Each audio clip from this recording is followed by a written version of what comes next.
Hello everyone welcome to our channel. So ఇవాళ అయితే నేను ఎగ్ బుర్జీ రెసిపీ అయితే చూపిస్తున్నాను. ఇదైతే చాలా ఈజీగా అయిపోతుంది. మనం ఏదన్నా బ్రెడ్ ఆమ్లెట్ అది వేసుకోవాలనుకుంటే ఎంత ఈజీగా అవుతుందో ఇది కూడా అంతే స్పీడ్గా అయిపోతుంది. సో ఫస్ట్ అయితే ఒక ప్యాన్లో ఒక 3 టేబుల్ స్పూన్ల వరకు ఆయిల్ అయితే యాడ్ చేశాను. ఆయిల్ హీట్ అయిన తర్వాత ఇందులోకి నేను 4 పచ్చిమిర్చి చీలికలు అయితే యాడ్ చేస్తున్నాను.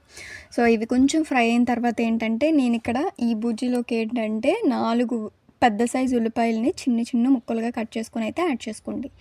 ఉల్లిపాయలు ఎక్కువ యాడ్ చేస్తేనే ఇందులో ఎక్కువ ఎక్కువ కర్రీ ఉండడం కానీ లేకపోతే టేస్ట్ అయినా కానీ చాలా బాగుంటుంది.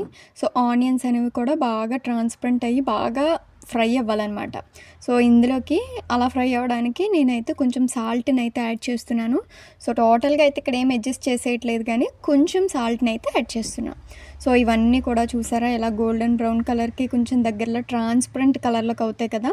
సో ఈ టైంలో ఇందులోకి అయితే కారాన్ని యాడ్ చేసుకొని పచ్చివాసన పోయే వరకు ఫ్రై చేసుకోవాలి. నేనైతే ఇక్కడ కంప్లీట్గా 1 స్పూన్ వరకు కారాన్ని అయితే యాడ్ చేసిన. సో మీ కారానికి తగ్గట్టు లేకపోతే మీరు తినే కారం టేస్ట్ బట్టి మీరైతే యాడ్ చేసుకోండి. సో ఈ విధంగా కారం మొత్తం ఫ్రై అయిపోవాలన్నమాట. సో ఈ విధంగా మొత్తం ఫ్రై చేసుకోవాలి. పచ్చివాసన ఉండడం వల్ల ఏంటంటే కర్రీ అనేది టేస్ట్ బాగోదు అంతా.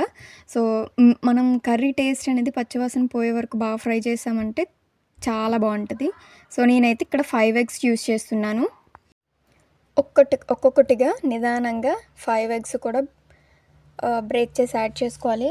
సో మీకు ఎలాగ కాదు అనుకున్నా సరే మీరు ఒక బౌల్లో యాడ్ చేసుకొని 5 ఎగ్స్ని బాగా బ్రేక్ చేసి బీట్ చేసుకొని కూడా యాడ్ చేసుకోవచ్చు. సో నేను అంత ప్రాసెస్ ఎంచుకోవట్లేదు. సో ఇలా చేసేసినా సరిపోతుంది.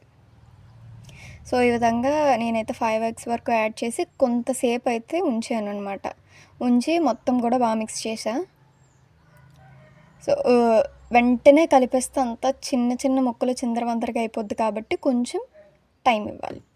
సో అండ్ అలాగే ఇందులోని సాల్ట్ని అయితే యాడ్ చేస్తున్నాను టేస్ట్కి తగ్గట్టు. అండ్ అలాగే ఒక 1/2 టేబుల్ స్పూన్ వరకు గరం మసాలా యాడ్ చేస్తున్నాను. సో నాకైతే ఎగ్ బుజ్జీలోకి ఏంటంటే గరం మసాలా అనేది చాలా నచ్చుతుంది. ఫ్లేవర్ అనేది చాలా బాగుంటుంది. మీరు కూడా తప్పకుండా ట్రై చేయండి.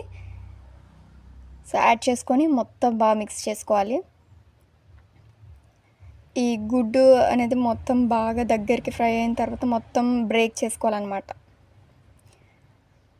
సో ఎగ్ బుజ్జీలోకి ఏంటంటే కంప్లీట్గా ఎగ్ అనేది నీట్గా ఫ్రై అయ్యి కొంచెం నీసు వాసన ఏం రాకుండా ఉంటే బాగుంటుంది కాబట్టి సో చూసుకొని దగ్గరుండి కలుపుతూ బాగా ఫ్రై చేసుకోవాలి.